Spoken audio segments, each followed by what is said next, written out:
গোল করার পর নেইমারের উদযাপন নিয়েও তৈরি হয়েছিল আলোচনা। পেনাল্টি থেকে গোল করে ব্রাজিলকে ম্যাচে ফেরানোর কিঞ্চিত আশা জাগিয়েছিলেন তিনি, বলা যেতে পারে একেবারে মিরাকল কিছু। কিন্তু সেই মুহূর্তের উদযাপন ভালোভাবে নেননি ব্রাজিলের কিছু সমর্থক। তাদের চোখে এমন গুরুত্বপূর্ণ সময়ে দলকে আরো শান্ত ও মনোযোগী থাকা দরকার ছিল। তবে সব বিতর্ক ছাপিয়ে শেষ পর্যন্ত নেইমারের বিদায়ে আবেগই বড় হয়ে উঠেছে।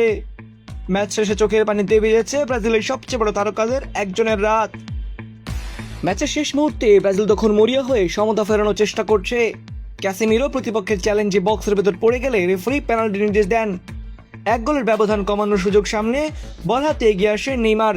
পেনাল্টি থেকে গোল করার পর তার উদযাপন নিয়েও তৈরি হয় আলোচনা, কারণ কিছু ব্রাজিল সমর্থক সেই উদযাপনকে ইতিবাচকভাবে নেননি। তবে সেই বিতর্কের মাঝেও নেইমারের চোখে ছিল ম্যাচ বাঁচানোর তাড়না, আর বিদায়ের পর দেখা গেছে তার অন্য রূপ, আবেগে ভেঙে পড়া এক ফুটবলারকে।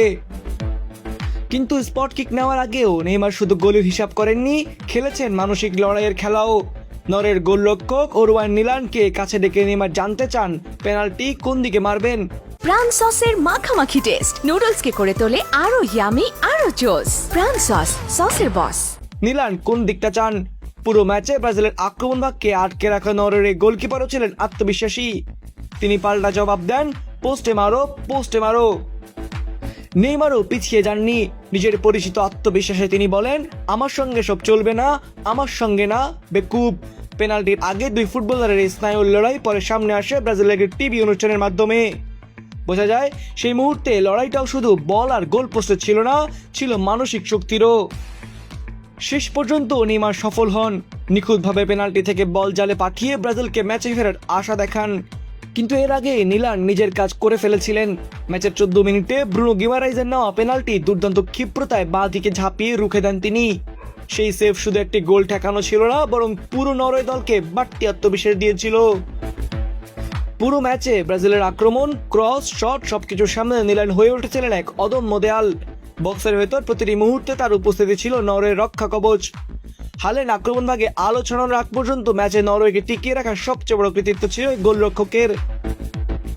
অন্যদিকে নেইমারের রাত শেষ হয়েছে হতাশায়। নরওয়ের কাছে 2-1 গোলে হেরে বিশ্বকাপের মঞ্চ থেকে বিদায় নেয় ব্রাজিল। শিরোপার অপেক্ষা আরও দীর্ঘ হয়। 1970 থেকে 1994 পর্যন্ত 24 বছর বিশ্বকাপ জিততে পারেনি ব্রাজিল। 2002 সালে সর্বশেষ বিশ্বকাপ জয়ের পর আবারও প্রায় একই রকম দীর্ঘ অপেক্ষার পথে হাঁটছে 5 বারের বিশ্ব চ্যাম্পিয়নরা। নেইমারের চোখের জল যেন সে অপেক্ষারই প্রতিচ্ছবি। একদিকে বিতর্কিত উদযাপন, অন্যদিকে শেষ বাঁশির পর আবেগ ঘন বিদায়। সব মিলিয়ে ব্রাজিলের রাত মনে থাকবে ফুটবলের এক নাটকীয় অধ্যায় হয়ে। এখন শুধু অপেক্ষা, এই শিরোপা খরা কোথায় গিয়ে থামে। সোলাইমান ফাহাদ, অনফিল্ড।